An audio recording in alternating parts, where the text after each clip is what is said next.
Hey there, buddy boy. Hey there, Mr. Kune. You can stay there, big guy. We're just walking back here for a moment. So anyway, this is what I did today.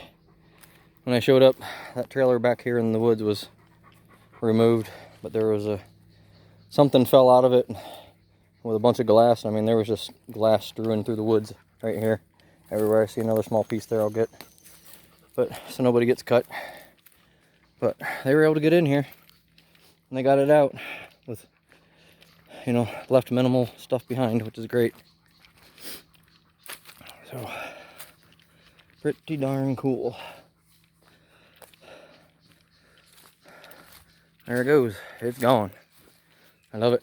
And I came back here. The first thing I did today was get the trash back here hauled out. There was that big awning, an old AC, a toolbox, some pieces of wood, a bunch of other trash. Come here, buddy. Right now. Stay out here. So, still haven't encountered a single snake yet. I saw a lizard earlier. Come on, buddy, out here.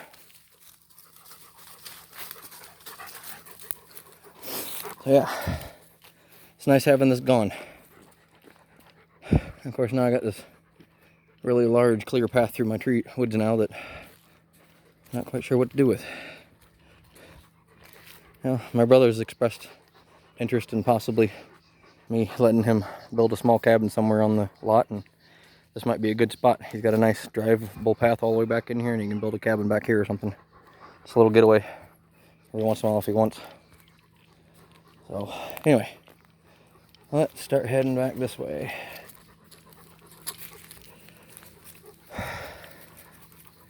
Alright, I'm going to pause the video for a moment until we get back to the dumpster.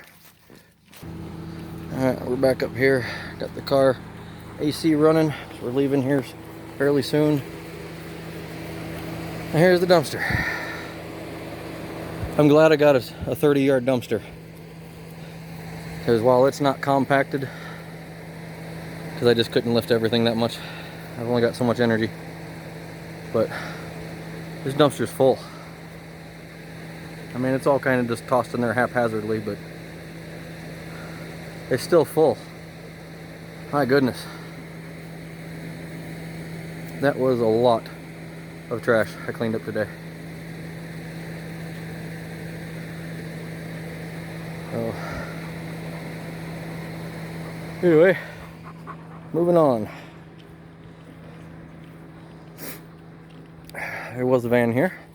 You guys saw earlier in the video. There was a stack of like 6 tires and computer monitors and old computers and exercise equipment and just trash everywhere, strewn through the woods and stacked over in here, and toilets. And there's a ginormous pile of trash right here, and a couch and a grill and all kinds of stuff. I think I mentioned it in one of my other videos, but there's just so much little trash that I brought rakes with me, but I'm just too tired to rake it right now, so next time. But I'll try and get all of it eventually, all the trash out of here. But, and then this pile was nasty. There was all kinds of like diaper looking bags in here. I mean, dozens and dozens of them. They had like this green gloop stuff in them or whatever. I don't know if that's baby poop that turned into that over time, but it was pretty freaking nasty. I'm glad I was wearing gloves. Oh yeah, that's right, there was lawnmowers back there too. I mentioned at the end of my last video that I noticed some cans going down the hill into the woods here. There was a lot more brush and trees right here. But I got down in here and started cleaning it out and filled in an entire container here with cans. And then I ran into the metal frame of a mattress down in here, and I couldn't see underneath it all because there's still a lot of brush, but I went down there and cleared it out, cut the tree off and got that mattress out, and then uncovered. And then there's just a ridiculous more trash down in here and cans, and I just don't have the energy today. I've been here since about 9:30 or 10, and it's almost 5 p.m. So I'm exhausted, but I got the majority of it out. The worst of it's out. All the small stuff, I really don't need a dumpster for it. I could just, you know, casually over time when I come out here, shovel it into a plastic bag and bring it back with me. Or, you know, collect that in plastic bags and bring it with me. So, and that was just over here. Just wait, all that crap you saw in the dumpster was just back in the woods there and right along here. There was way more there than I thought. I never even got over here on the side of the trailer yet. So, but there's all kinds of insulation coming down. That's mine. I'm leaving it here because I'm going to need it. Oh, look, another toilet. Well, this guy was like to collect all of his junk. I didn't see that before. This pile of insulation was all strewn over here. I got it off the ground as much as possible and stacked it over there so it wasn't totally in the weather, it would dry, easier to clean up. And more insulation over there to clean up. That's that pipe going into the woods. That was where you shit at. This technically needs to be coming out, but that's just too heavy for me to move. But then there's all this junk still that I was planning on putting in the dumpster. But I wanted to do all that other stuff first. But why, 6 hours later, 7 hours later, and I'm beat. The sun's just defeated me. So I'm thinking that maybe I'll keep the dumpster for a couple more days. I think it's like $3.75 a day to keep it on the keep it. So I'm thinking I should relax on at least Friday, maybe Saturday too, and come back out here on like Saturday or Sunday one day this weekend and try and get the rest of this in the dumpster. And that's just the exterior stuff. There's still all kinds of stuff inside the trailer. I was hoping to get some of that out since it's got to be thrown in a dumpster anyway. I've looked into the cost of moving these trailers and the condition it's in and where it's at. I'd have to cut down dozens and dozens of trees over here in the center part. These big ones right there by the dumpster, I want to keep all that. And you know, all those around by the pipe over there to swing this thing out of here.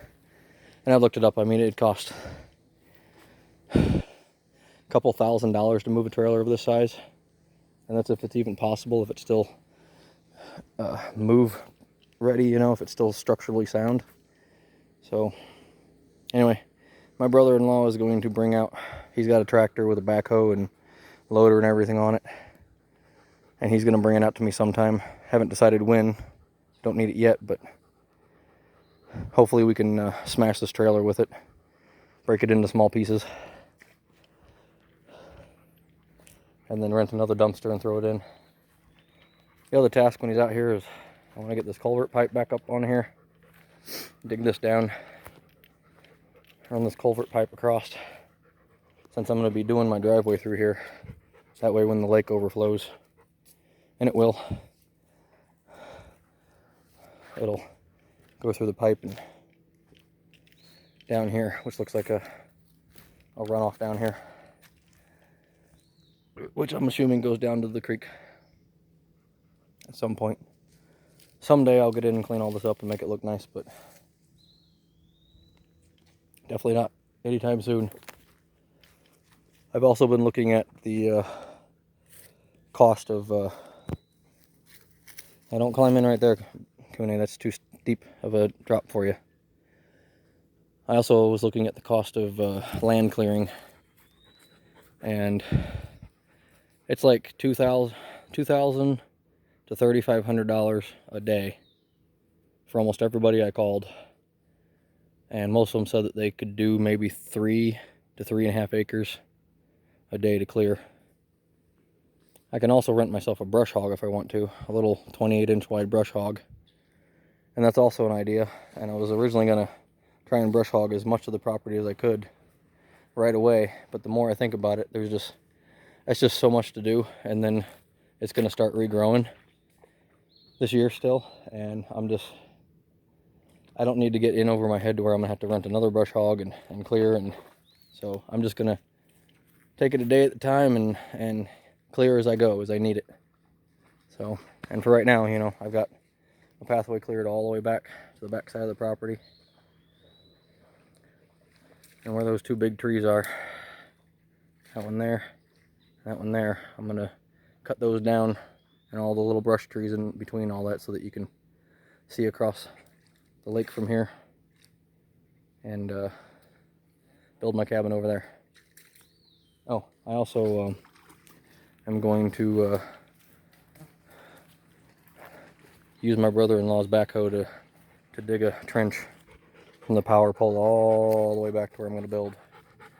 I need to measure that. I should actually probably do that before I leave, because I've been looking into I've been looking up on eBay and other places for partial rolls of underground wire. And I called the electric company and asked them if there's any requirements out here on depth, or if it has to be in a conduit or whatever. And he said as long as you get the stuff that's, you know, designed to be buried, doesn't need to be in a conduit.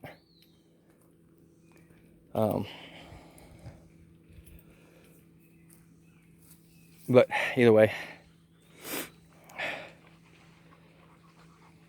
I need to find out how much wire I need to get out here. Oh, as they said, it was like a minimum of like 18 to 24 inches to bury it. But he said out here in the country where I'm at, that there's no county ordinances or codes or rules or anything. And he said that if I want to run it along the ground, I can. I'm not going to, but it doesn't have to be 18 inches. So we'll just see how it goes. I don't know how deep I'm going to make it, but you know, at least a foot deep. And then I'm thinking I want to also get fiber line ran back there, so I might run that corrugated pipe in the ground too, because it's really cheap. That way I can run the power line through it, and I also have the fiber company come out here and run a fiber line through it as well before I bury it. That way I can have power and fiber all the way to the back of the property and ready to go when I need it. So anyway, I am so tired. So is Kune. He wants to go. Oh yeah, and my net. Never got around to going around and getting any of this foam out of the lake, but it's not a huge issue at the moment. I can always stuff that in a black bag and carry it out later. It doesn't have to go in the dumpster. So anyway, that's it, guys. We are done for the day. I'm headed home, and coming up next, I'm going to do a video of the dogs with the lake and everything. So see ya.